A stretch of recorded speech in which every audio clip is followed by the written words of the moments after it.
Good morning to you. Welcome to Motivational Monday. In this video, we're going to talk about why you absolutely must follow those signs that are taking you to your dreams and what can happen if not. I've got a story to share with you. Something keeps coming back and it will bite you on the bum if you don't pay attention to it. So hello, welcome to my channel. I'm Louise Usher and this is the channel A Lusher Life, where we talk about improving your life and taking you to the place that you could only dream would be a reality. So this is what happened to me. You saw a video a couple of days ago why I started a YouTube channel in 2011. And it was all to do with the law of attraction and manifestations, which is why we do these Motivational Monday videos, because I want to help you guys to live the life of your dreams or your lusher life. So I'm going to tell you a story what happened to me. But first of all, this is the way that things are going to work, right? If the universe has got a plan for you, it is going to make sure that it keeps guiding you there until you actually have to listen, till you have no choice but to listen, and it will throw you whatever curveballs it's going to throw you to still take you on that path. Now, whether this is something that you've planted because of a manifestation or you've visualization and that kind of thing from ages ago, or because that can happen. Like when you're a child, you know, they always say you should do what you love. What was it you did as a child? So if you couldn't stop playing the piano, for example, well, that was me, but my talents weren't destined to go there. So that's still something that I've kind of parked, maybe for later in life when I've got nothing else to do and I'm going to sit and learn to play it properly. Or whatever that thing was that you just felt like you kept coming back to all the time, because I can bet your bottom dollar, if you're an adult now, that is still in your life in some way, shape or form, even if it's only in a thought process. So for me, it was always writing, and it was... it's there now, isn't it? You've seen that. I've got the books out there and they're going brilliantly and we hit bestseller status, and oh my goodness, that was just insane, beyond my wildest dreams. So that was a very big tick in the box. Now, I also started to write about my adventures on my blog of my travel. And people seem to really quite like to hear about my travel adventures. And then I started to go away more and more in the last probably 10 years, I would say. Maybe just a little bit before that, and sharing that on social media as you do, and everybody wants to know that story. Everybody wants to see the blue sky and the palm tree and the beach on your videos and your photographs. So I started to vlog. I didn't vlog really because I wanted to be a travel vlogger. I vlogged because I wanted to pick up my camera and share stories and say to people, look, you can come here and this only costs you this amount of money. So it might be a budget holiday, but it'll feel luxurious. And then that kind of, went on a little bit, and I was like, you know what, maybe I could do this. I watch other travel vloggers. I'm quite addicted if I'm going to watch anything on a screen, because I don't watch a lot of TV. I tend to watch travel vlogs and things like that. And I love them. And I see these people with these big numbers on YouTube who are doing it completely full time, making themselves an okay living at it. And I thought, that's a nice idea. So now the idea went to, let's go and travel vlog and write a story alongside it. Now, I've got two half-written books. One is called, I want to say Murder in Montenegro, but it's probably going to be Moments in Montenegro, because murder didn't quite happen, but it might have done. Can't do any spoiler alerts. And the other one is about my trip to Bosnia and Herzegovina, when I went out there and stayed with my lovely friends David and Tam. And I went on a bit of a personal journey then, and it was a real kind of growing up sort of time for me. And I came back and life feels like it's really different ever since. So that's quite a good book that I want to share as well. Now, these are not like travel guides. These are narratives. So they are stories. But obviously taken from the real surroundings and everything else. So you will get some tips on there about, we went into, say for instance, when Jasmine and I went to Montenegro, we went into Olsztyn, the old town, and I will describe in the book what it looks like, what our day was like when we was there, and it will have a proper story arc. So there will be a definite high point, crisis point, resolve, and all of that you get within storytelling. So I'm still, my dog wants to come in, he's going to just have to wait. So there's storytelling like that, and then also the travel vlogs go alongside. Now I was getting to the stage of thinking, you know what, this is all unfolding in this direction, but because of my day job, I was like, well, I've still got to do that, that's still got to carry on, that's still got to happen. And then I was thrown a bit of a health curveball, which said you actually aren't going to be able to do that forever without it really causing you a lot of pain. So I was like, damn, I like that, and it's, you know, it's my job, it's what I do.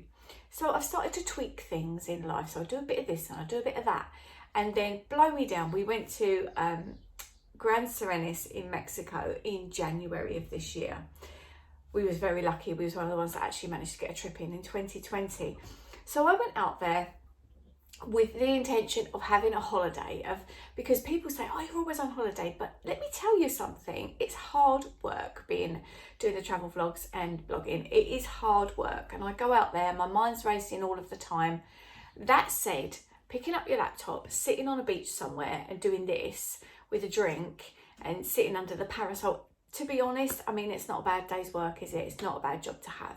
So I'm not going to complain about it, but it's not like sitting there just whooping it up all of the time having a holiday. It is hard work. So when we went to Gran Serenis in Mexico, I was like, yeah, I'm going to have to bring Harley in. Come with me, come on. So I went there in Mexico and I was like, I'm not going to actually, come on, you pest. We do this a lot of times, and I don't like to edit these videos if I can help it, because I just feel they're a little bit more real and you can feel a little bit more like, oh yeah. So if you're watching in this far, oh my God, I've got to get the tripod standing there, back there again. If you're watching in this far, let's hashtag below Harley. This is not sitting right, this camera, beg your pardon. Hashtag Harley down there. Oh, there we go. Let's put you back. Sorry, bear with me. There we go, look. That's it, come in a bit closer. So now he wants to sit on my lap. Really? Oh, bless him. He's been at mum's because we've had the building work going on. Come on. Come and say hello to the people. He's been over staying at mum's while we've had the building work going on. This was not the way that my video was planned to go. But it's all right, Harley. We don't mind you being part of it. Say hello to the people. He's having his haircut Friday. Look, he's so scruffy. He's scruffy and he's not happy sitting there like that. He wants to sit. There we go. Okay, so went to Gran Serenis. Camera's not coming out. And then I was like, you know what? I've actually got to get the camera out. It just felt all wrong. I was like, what a waste. There's so much beautiful scenery. We have monkeys walking along the walls. There was iguanas, like massive ones like this, just walking along the pathway. And I was like, blimey. And I was like, no, I've got to pick the camera up. So picked up the camera, started to vlog, and then I started to think about all the things that I'd watched on other people's Gran Serenis vlogs. And there was a massive issue out there to do with the seaweed in the sea. And when I watched it, I was devastated, because I'm always the person, we turn up somewhere, whoever I'm taking, and it's always like, oh my God, didn't you find this amazing place? And I'm like, thank you very much. And they're always budget and they're always incredible places. And when I looked up this after I'd booked it and heard about the seaweed problem in the sea, where it's so bad you couldn't even go in, apparently it's really smelly, I was like, oh no, this is awful. Anyway, I thought, well, let's just take our risk. So we went out there. He wants to turn around. It's such a piglet, did you hear that? He snores all night long. So there you go, you're comfy. He's comfy now, sorry. So yeah, I just thought people want to know about the seaweed issue. The sea's really clear, so I just picked it up, just made a little video, did a voiceover, and I said, just to reassure, it's about a minute and a half, just to reassure you all, the seaweed issue is not here, da da da. And then we carried on just vlogging it like a family trip. But then I came back and I was like, you know, there was all these restaurants out there and there's all this information I can give to people. Set up a Facebook group, which I do with all of my resorts that I go to, but it's about the specific hotel. And we've got quite a few ones out there that are fairly successful. And a lady who has got the most amazing Facebook group, she works so hard on this. She goes out there all the time to this specific place in Mexico, and she knows it inside out. It was a kind of like, my knowledge used to be there regarding Sharm el-Sheikh in Egypt. Probably not so much now because I've not been for a very long time. But what she doesn't know isn't really worth knowing. And as a tourist, there's so many questions that you have, especially for places like that, because there's a lot to see and do. Anyway, I digress. So she sent me a message and she said, I really love your seaweed video. Do you mind if I share it on my group? She shared it on her group, which I think she's got something like 10,000 members on. And it went pretty viral pretty quickly. Within 24 hours, we had 1,000 views on it. And that was when my mind was blown. And I thought, you know what? The universe keeps bringing me back and saying to me, do this, do this, do this.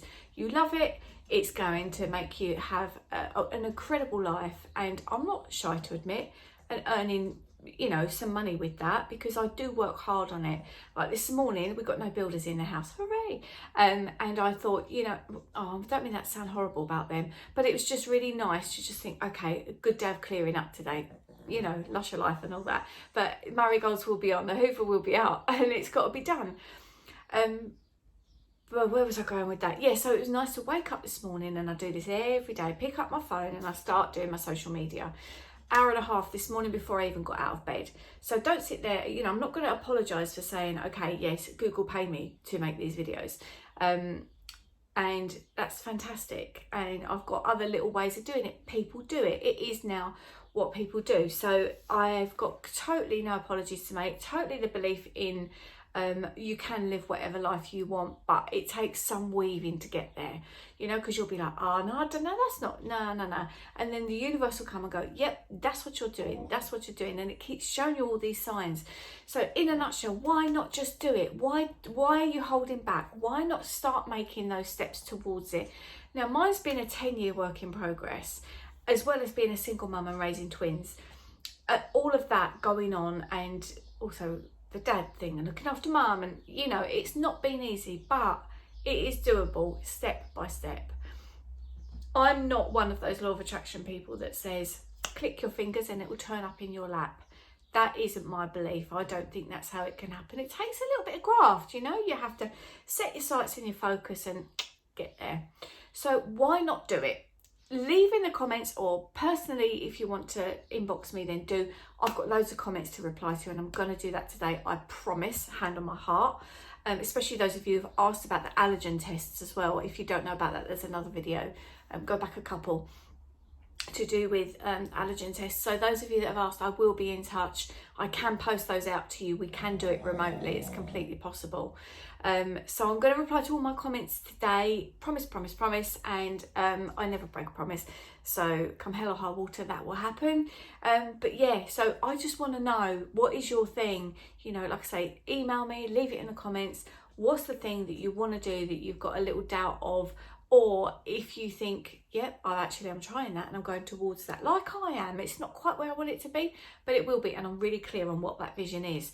At the moment, I've got a lot of other stuff going on, so those thoughts are slightly parked, because you spin too many plates, you're going to drop one. So a very good friend of mine told me that, and that is actually a real good point. And you'll be like, oh no, I can't do it all. So take steps, do whatever you can to go towards that goal. So me and Piglet here are going to wish you a lovely Monday. Tomorrow I will be back with a video. Oh my God, I've forgotten what it is and I really wanted to tell you. It's a good one. So make sure you're subscribed if you haven't already. And go and watch this video, which is the Seaweed Grand Serenus one. You will see how simple it is and how many people loved it. So take care of you, and I'll see you next time. Bye bye for now.